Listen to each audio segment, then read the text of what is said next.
강남의 한 정갈한 육류집 사방이 숯불 냄새로 가득할 때 민준이 앞에 놓인 갈비를 입맛 좋게 씹으며 입을 닦았다. 나는 그의 손가락에 걸린 결혼 반지를 보며 숟가락으로 국을 저어본다. 5년째 함께 사는 남편인데 요즘엔 그의 표정이 늘 어딘가 떠돌고 있어 불안했지만 오늘 그가 직접 내밀은 말은 나의 예상 밖이었다. 소미가 임신했어. 민준의 목소리는 평온해서 마치 오늘 날씨 좋다는 말하는 것 같았다. 나는 숟가락을 접고 고개를 들자 그가 내 시선을 피하며 테이블에 물컵을 한 모금에 들이켰다. 소미는 그의 비서였고 작년부터 민준이 늘 늦은 밤에 귀띔거리는 전화를 받는 걸 들었지만 나는 직장 관계일 거다고 스스로 속여왔다. 그래서 뭔데? 내 목소리가 살짝 떨렸지만 아무 일도 없는 척하며 민준이 이제야 나를 쳐다보고 이마를 살짝 찌푸렸다. 소미가 명분을 원해. 아이가 태어나면 결혼증명서가 없으면 안 되잖아. 불쾌감이 속으로 솟아오르지만 나는 웃음을 띈다. 그럼 오빠가 나랑 이혼해서 소미랑 결혼하면 되는 거 아니야? 그러면 내가 얼마나 손해를 보는지 모르겠어? 민준이 반응이 격해졌다. 회사 주주들이 알면 내 입지가 흔들리고 어머니도 절대로 못 받아들일 거다. 그래서 생각해봤는데 그는 앞으로 몸을 기울였다. 우리 먼저 가짜 이혼하는 거야?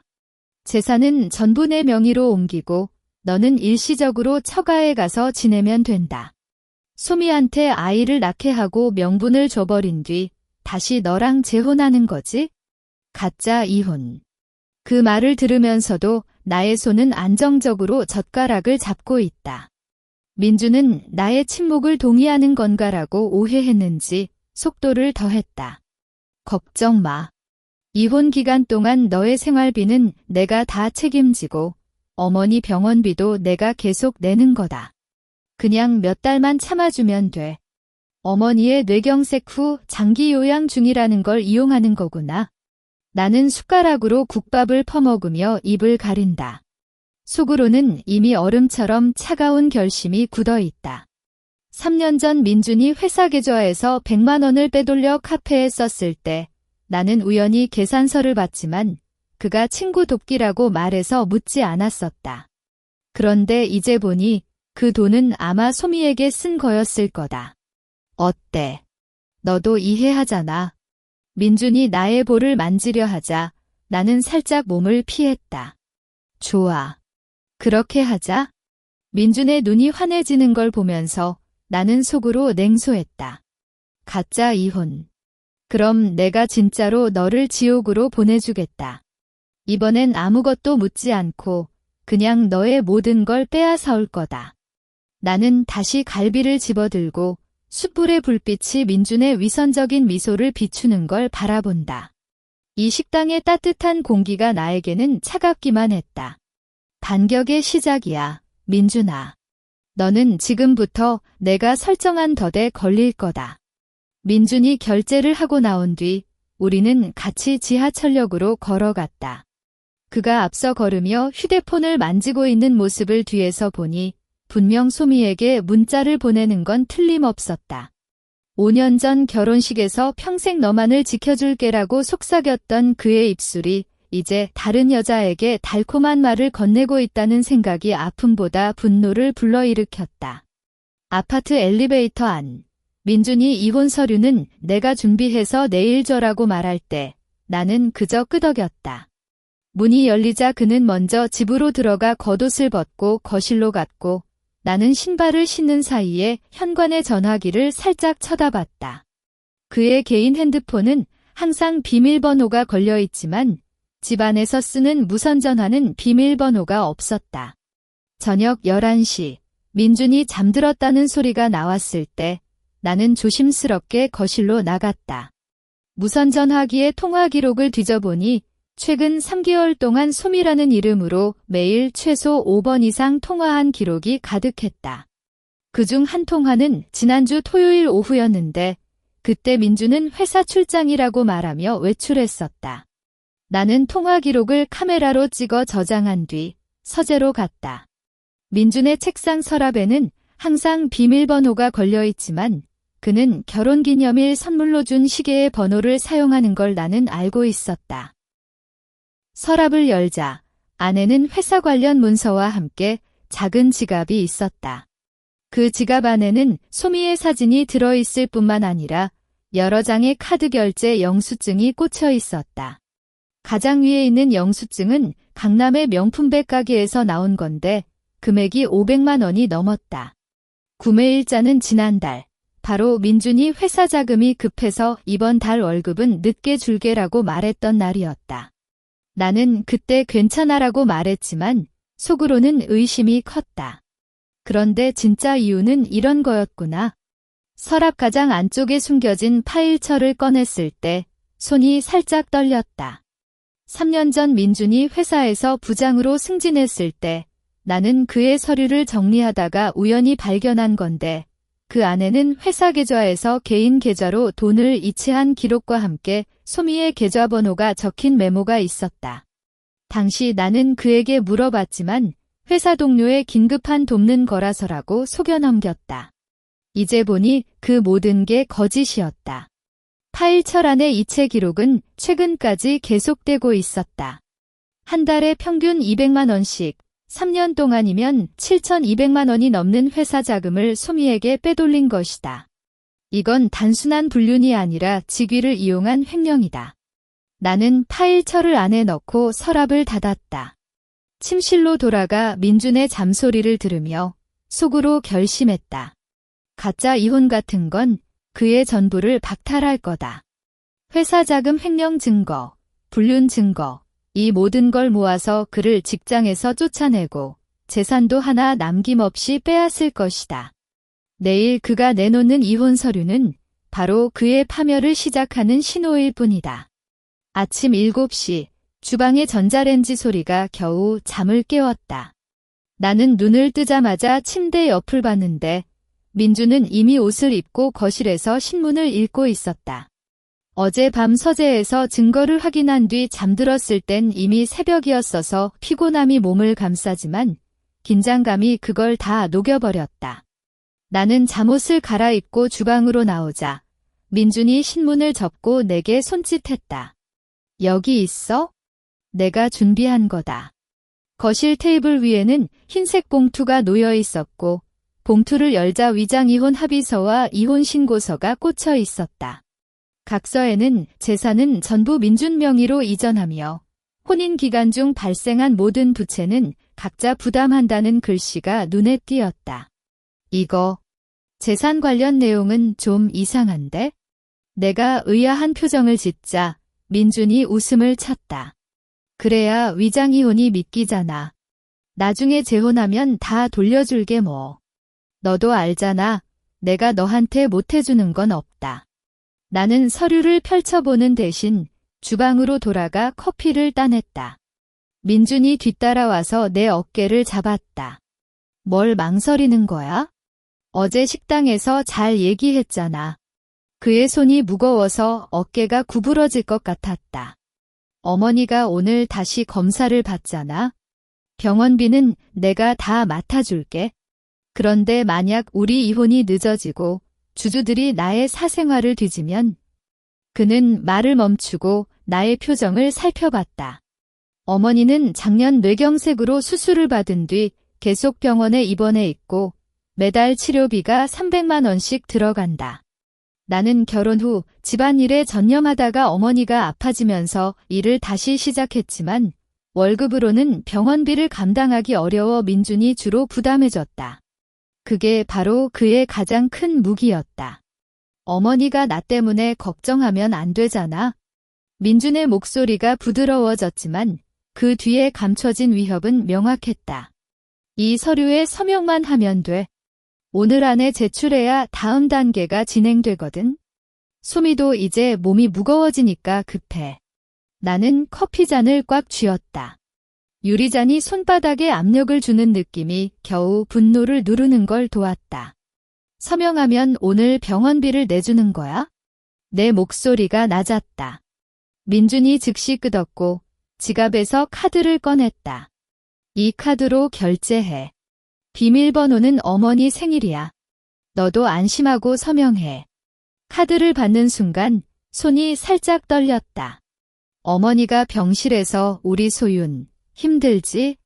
라고 묻는 모습이 떠올랐다. 나는 지금 당장 민준을 때리고 소리치고 싶었지만 어머니의 치료를 막을 수는 없었다. 서명은 할게. 나는 서류를 다시 접어 봉투에 넣었다.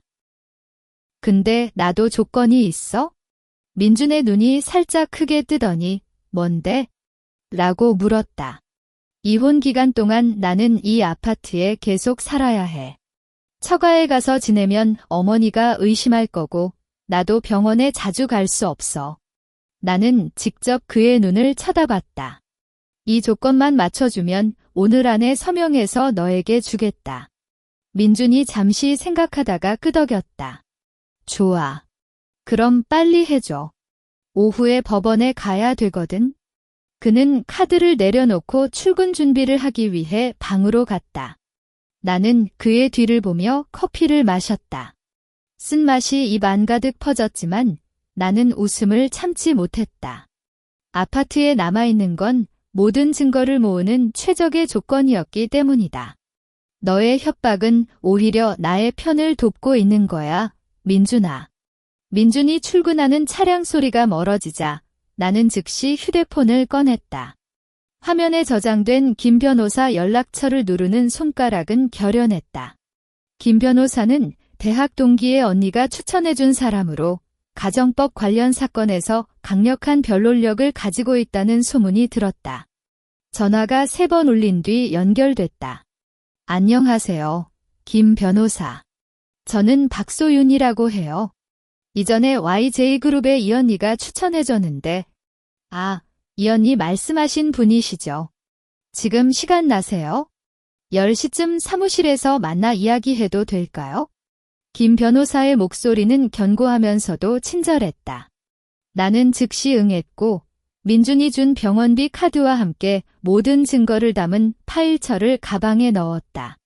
아파트를 나갈 때 현관 거울을 보니 내 표정에 예전의 연약함은 하나도 없었다. 변호사 사무실은 강남 법원 근처의 고급 오피스텔이었다. 안쪽 방으로 모셔봤자 김 변호사는 차가운 물을 주며 차분히 이야기해 주세요라고 말했다. 나는 어제 식당에서 민준이 내밀은 위장이혼 제안부터 3년 전 발견한 자금 횡령 증거, 최근의 소비 영수증과 통화 기록까지 순서대로 말했다. 증거물을 하나씩 내밀 때마다 변호사의 눈썹이 살짝 올라갔다. 이 정도면 충분히 유리한 상황이에요, 박 여사님. 김 변호사가 계산장치로 금액을 세며 말했다. 회사 자금을 개인 사용으로 빼돌리는 건 직위유용 및 횡령죄에 해당하며 최소 3년 이상 형사처벌을 받을 수 있습니다. 불륜 증거도 명확하니 이혼 소송에서 양육권이나 재산 분할에서도 절대 손해보지 않을 거예요. 나는 숨을 내쉬었다. 혼자서는 겁도 났고 이게 맞는 일인지 의심하기도 했지만 전문가의 확인을 받으니 마음이 확실해졌다. 그럼 위장이혼 서명은 절대로 하면 안 되는 거죠? 절대로요. 변호사가 단호히 말했다. 서명하면 재산이 전부 민준 명의로 넘어가고 추후에 되돌리려면 엄청나게 힘들어요. 지금 당장 할 건 2가지입니다. 첫째, 이 모든 증거를 공증받고 법적 보관을 하는 거고, 둘째, 민준에게는 계속 동의한다는 표정을 보이며 시간을 벌어야 해요. 그 사이에 우리는 이혼 소송 준비와 함께 그의 횡령 행위를 회사에 제보할 준비를 하죠. 변호사의 말에 나는 끄덕였다. 그런데 어머니 병원비가 문제라서 민준이 그걸 협박하고 있어요. 그건 걱정 마세요. 변호사가 미소를 띠다. 오늘 내가 병원에 연락해서 법적 의견서를 보내드릴게요. 의료기관은 환자의 치료를 우선하므로 일시적인 비용 지원을 허용해 줍니다. 그리고 민준이 지금까지 낸 병원비는 혼인 기간 중 공동재산으로 지출한 것이므로 이혼 시 반환 청구도 가능해요. 논의가 끝난 뒤 나는 사무실을 나왔다. 햇살이 눈부셔서 살짝 눈을 감았다. 지금까지는 민준의 협박에 끌려 살았지만 이제는 나의 발걸음이 앞으로 향하고 있었다. 휴대폰이 울렸는데 민준이 보낸 문자였다. 서명 끝났어. 오후 3시에 법원 앞에서 만나 제출하자. 나는 문자를 지우고 변호사에게 카톡을 보냈다. 민준이 법원에서 만나자고 해요. 어떻게 대응해야 할까요? 금방 뒤 변호사의 답변이 왔다. 시간을 끄세요. 어머니가 갑자기 아파서 병원에 가야 해라고 말하고 내일로 미루는 걸 목표로 하세요. 저는 오늘 안에 모든 증거를 공증받을게요. 나는 민준에게 어머니가 급히 통증이 나서 병원 왔어. 제출은 내일로 미루자라고 문자를 보냈다. 1분 뒤 그의 전화가 왔지만 나는 무시하고 병원으로 향했다. 어머니를 보면 모든 힘이 돌아오는 거였다. 이번엔 결코 포기하지 않을 거다. 병원에서 어머니의 검사 결과를 들은 뒤 나는 저녁 7시쯤 아파트로 돌아왔다. 어머니가 소윤아, 너 힘들지 않아? 라고 묻는 모습이 아직 눈앞에 떠올라 가슴이 조이는 건 사실이지만 변호사의 말과 증거를 확인한 뒤엔 더 이상 흔들리지 않았다. 아파트 문을 열자 거실 불이 켜져 있고 민준이 주방에서 무언가를 하고 있었다. 어머니 상태는 어때? 민준이 주방 문을 열고 나에게 물었다. 그의 앞에는 부대찌개가 끓고 있었는데 나는 3년째 그가 직접 요리해준 적이 없다는 걸 기억했다. 검사 결과는 나쁘지 않았어. 의사가 좀 더 쉬라고 말했어? 나는 가방을 벗고 거실로 갔을 때 테이블 위에 작은 봉투가 놓여 있었다. 이거 뭐야? 내가 봉투를 살펴보자 민준이 웃으며 왔다. 어제 식당에서 말한 걸 생각하면 너도 힘들겠다고. 작년 너가 맘에 들어 했던 그 향수 사줬어. 봉투를 열자 유명 브랜드의 향수가 들어 있었다. 작년 생일 때 나는 쇼핑몰에서 그 향수를 보며 좋아 보인다고 말했지만 민주는 너는 이런 비싼 거 안 써도 되라고 말하며 무시했었다. 이제 와서 이런 걸 해주는 건 정작 웃음이 안 나왔다. 고마워. 나는 향수를 가방에 넣고 부대찌개를 먹기 시작했다. 민준이 맛있어? 라고 묻지만 나는 그냥 끄덕였다. 그의 요리는 너무 짜고 마치 10분 만에 만든 즉석 요리 같았다. 내일은 꼭 법원에 가자. 소미도 오늘 전화해서 걱정한다고 했어? 그는 숟가락으로 국을 저으며 살짝 눈치를 봤다. 어머니가 오늘 검사 받고 힘들어서 내가 병원에 있을 거야. 모레쯤 해도 안 되는 건가? 내가 부드럽게 말했을 때 민준의 표정이 살짝 변했다. 모레는 너무 늦어. 소미가 이제 몸이 무거워지니까 명분이 필요해. 그의 목소리가 살짝 다음날 아침, 민준이 출근하기 전에 서명은 꼭 끝내고 와라고 다시 말했다. 나는 알았어라고 답하고 그의 뒤를 보냈다. 문이 닫히는 순간 나는 가방에서 변호사가 준 이혼 소송 서류와 공증받은 증거를 꺼냈다. 모레는 법원에 가지 않을 거다. 그날은 민준이 지옥으로 떨어지는 날이 될 것이다. 민준이 출근하는 문소리가 사라진 뒤 나는 아파트를 한 번씩 돌아보았다. 침실 옷장 안에는 나의 중요한 물건들이 이미 가방에 정리되어 있고 거실 서랍에는 변호사에게 맡길 최종 증거 파일이 넣어져 있었다. 오늘은 모레에 대한 마지막 준비일이자 민준이 아무것도 눈치채지 못하게 하는 연기를 치르는 날이었다. 나는 먼저 변호사에게 카톡을 보냈다. 오늘 저녁까지 모든 증거를 최종 확인하고 클라우드에 백업할게. 모레 오후 3시에 법원 근처에서 만나 소송 서류를 제출하자. 금방 뒤 답변이 왔었다. 좋아요. 저도 민준 회사 감사부에 제보할 자료를 마무리할게.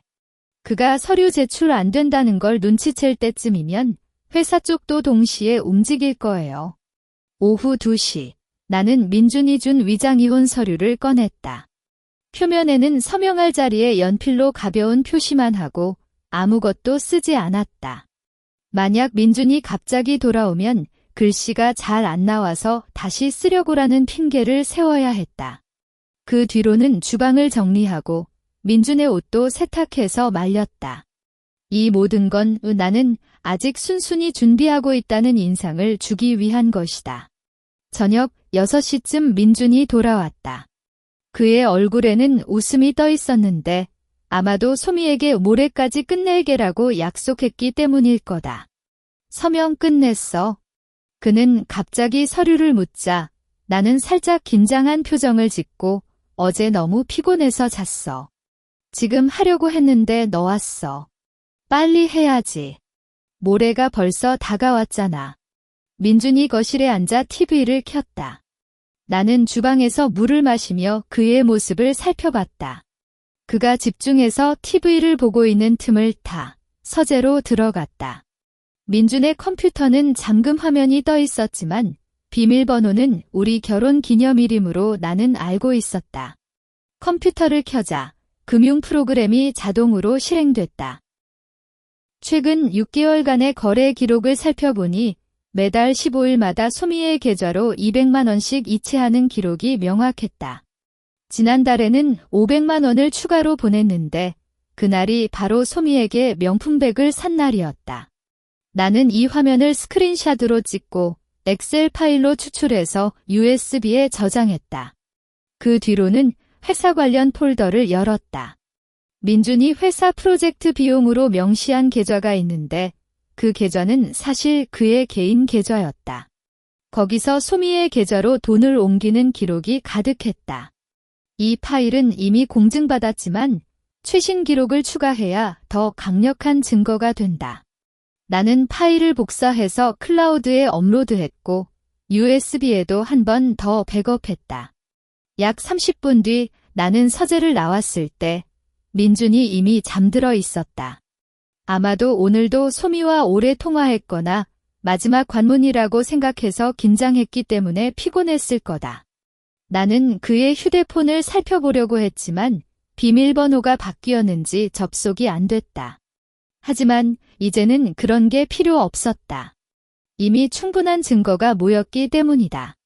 나는 거실에서 마지막으로 증거를 확인했다. 공증받은 이체 기록, 소비 영수증, 통화 기록 스크린샷, 컴퓨터에서 추출한 금융 데이터. 이 모든 건 민준을 무너뜨리는 충분한 무기였다. 침실로 돌아가 민준의 잠소리를 들으며 나는 속으로 속삭였다. 내일이야, 민준아. 너의 모든 게 끝나는 날이. 나는 이불에 누웠지만 잠은 오지 않았다. 모레 민준이 법원 앞에서 기다리다가 분노하며 전화를 걸지만 나의 휴대폰은 꺼져 있을 것이다.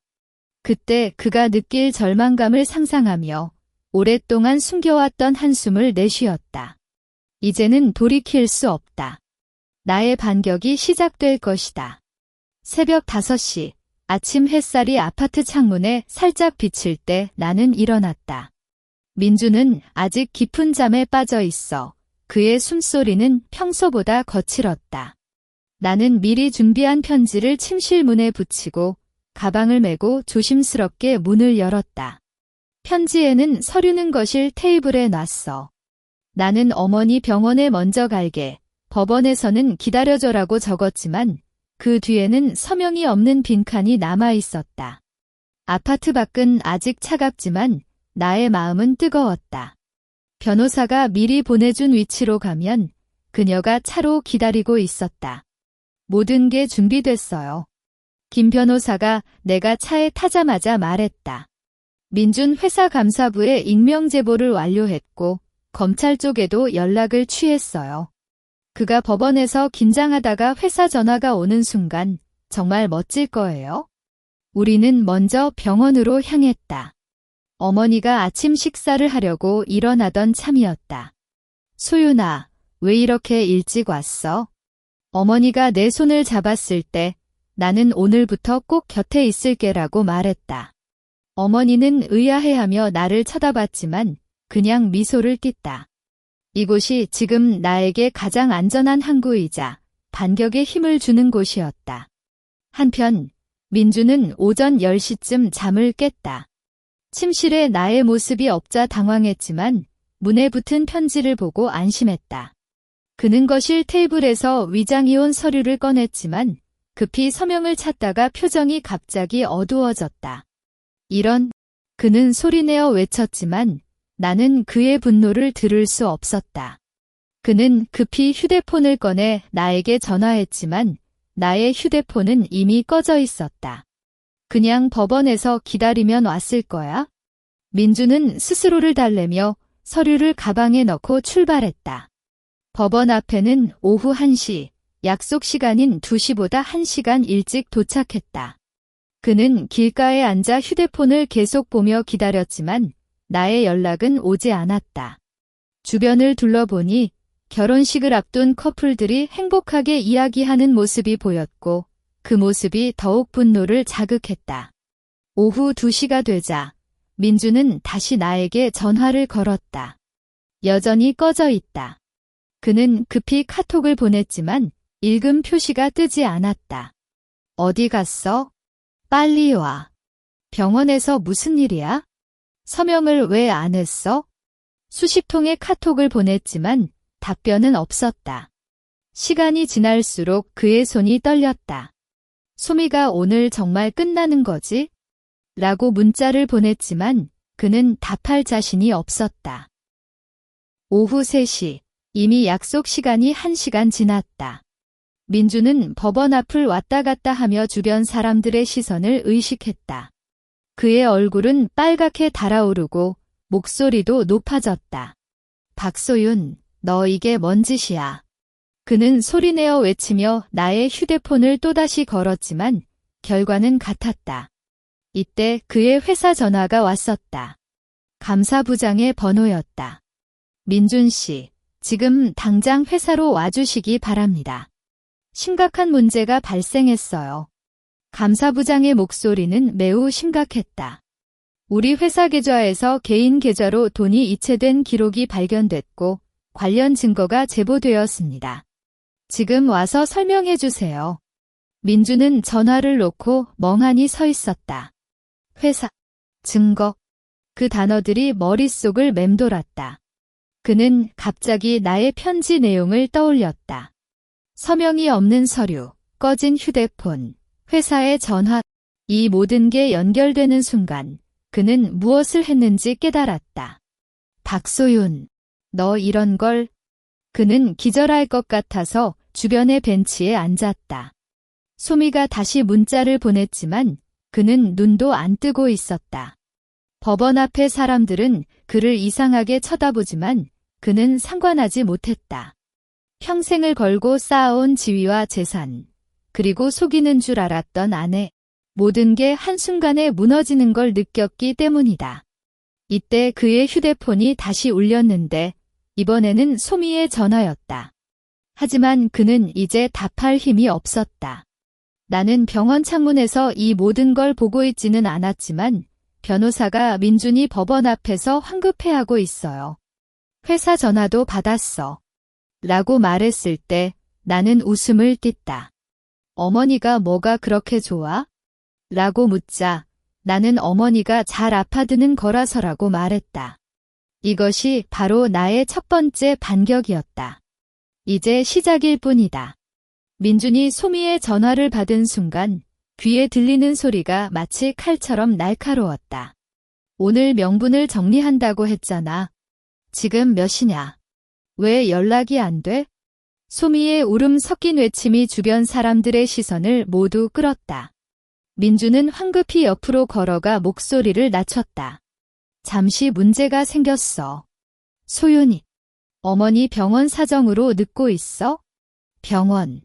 그래도 너는 연락이라도 해야지.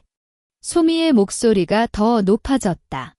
나 지금 배가 아파서 병원에 왔는데 결혼증명서 없으면 예약도 안 되고 혼자 기다리고 있어.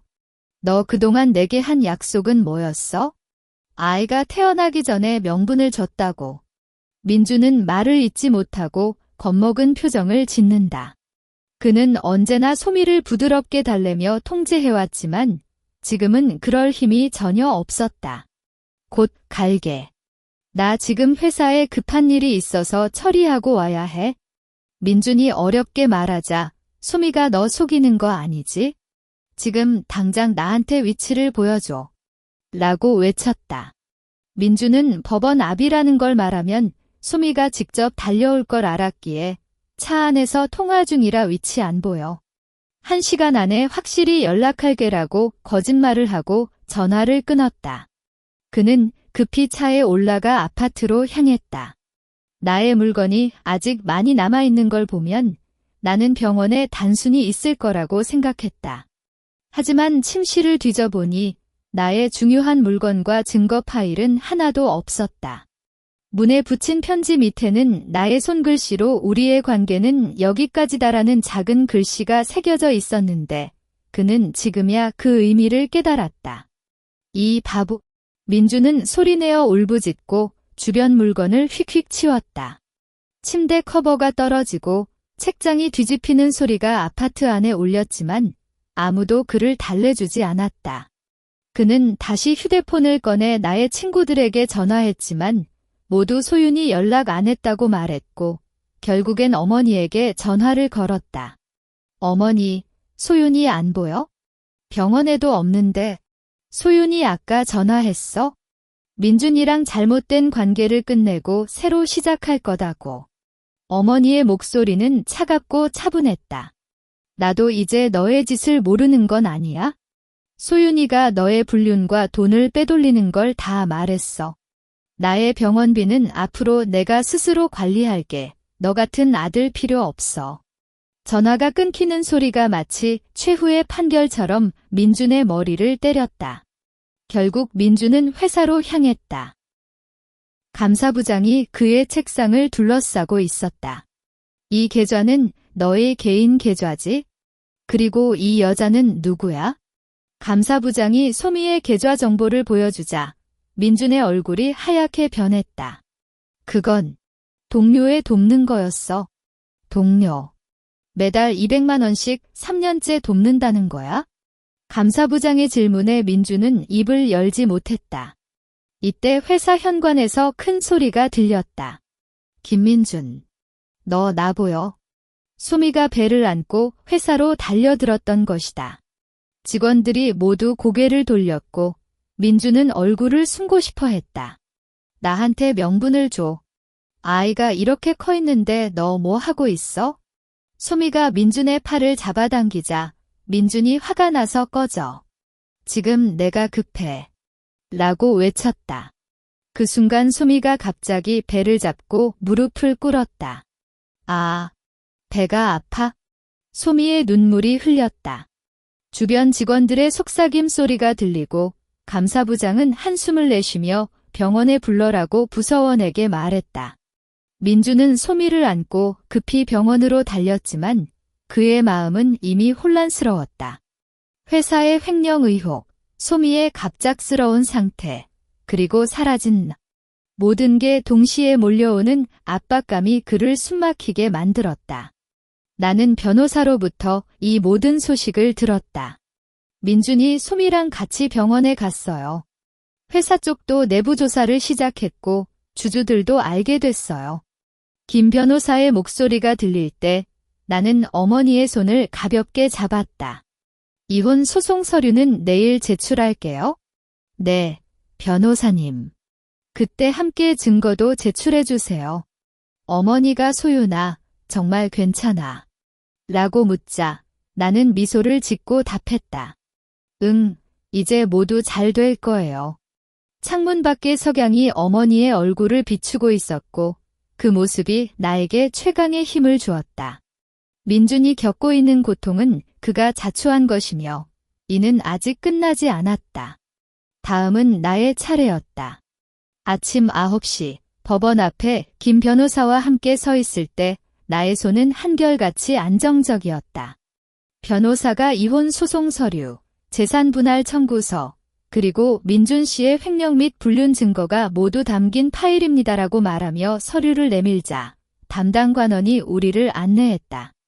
작년 이때는 어머니 병원비 때문에 민준에게 구걸하던 나를 생각하면 지금의 모습이 꿈처럼 느껴졌다. 모든 증거가 공증되었고 시간 순서대로 정리했어요. 법원에서 빠르게 진행될 거예요. 변호사가 서류 제출을 끝내고 나에게 말했다. 그때 나의 휴대폰이 진동했지만 화면에는 민준이라는 이름이 떠 있었다. 나는 그냥 진동을 끄고 주머니에 넣었다. 이제는 그의 전화를 받을 필요가 없어요. 한편 민준은 병원에서 소미의 상태를 확인한 뒤 아파트로 돌아왔다. 소미는 아이가 안정됐다고 하지만 명부는 반드시 줘라고 입을 다물지 않았고 그의 머리는 이미 복잡한 상태였다. 아파트 현관에 걸린 우편 봉투를 보자 그 안에는 법원의 봉투와 회사의 공식 통지서가 함께 있었다. 손이 떨려 우편을 열었을 때 이혼 소송 증거 제출 통지라는 글씨가 눈에 박혔다. 박소윤, 너 정말 이런 짓을 해? 민주는 소리내어 외치며 나에게 전화를 걸었지만 여전히 받지 않았다. 그는 카톡으로 수백 통의 메시지를 보냈다. 미안해. 내가 잘못했어. 우리 다시 얘기해 소윤아. 제발 나에게 연락해 하지만 모든 메시지는 읽히지 않은 채로 남아 있었다. 이때 회사의 통지서를 펼치자 그의 손이 갑자기 굳었다. 직위유용 및 횡령 의혹으로 인해 즉시 해고한다는 글씨가 검게 새겨져 있었다. 통지서 맨 뒤에는 회사는 법적 책임을 추구할 것이며 누적된 횡령 금액 7,200만 원에 대한 반환을 청구할 것이라고 적혀 있었다. 민주는 이 통지서를 땅에 내던지고 주방으로 달려갔지만 냉장고는 텅 비었고 나의 물건은 하나도 남아있지 않았다. 이제 그는 정말로 혼자가 됐다는 사실을 깨달았다. 그는 무작정 병원으로 달렸다. 어머니의 병실 문을 열자 나가 어머니에게 과일을 깎고 있었다. 소윤아. 민준이 달려들자 나는 칼을 내려놓고 차분히 돌아보았다. 그의 얼굴은 미간이 찌푸려졌고 옷도 어질러져 있어 처량했다. 미안해. 내가 잘못 서어느 날 밤 나는 일기장에 오늘도 행복했다라고 적었다. 과거의 박소윤은 남편의 협박에 굴복하고 어머니 병원비 때문에 걱정하며 살았지만 이제는 자신의 꿈을 추구하고 어머니와 함께 평온한 삶을 살고 있었다. 민준과 소미가 어떻게 살고 있는지는 모르고 그것도 알고 싶지 않다. 잠들기 전 나는 창밖에 달을 보았다. 달빛이 잔잔하게 우리 집 마당을 비추고 있었다. 내일도 좋은 날이 될 거다라고 속으로 속삭이면 어머니의 잠소리가 들렸다. 이것이 바로 내가 원했던 삶이었다. 속임수와 거짓이 없는 진정한 평온과 행복. 민준이 남긴 아픔은 잊히지 않겠지만 그 아픔을 동력 삼아 앞으로 나아갈 것이다. 이제 새로운 삶이 시작된다.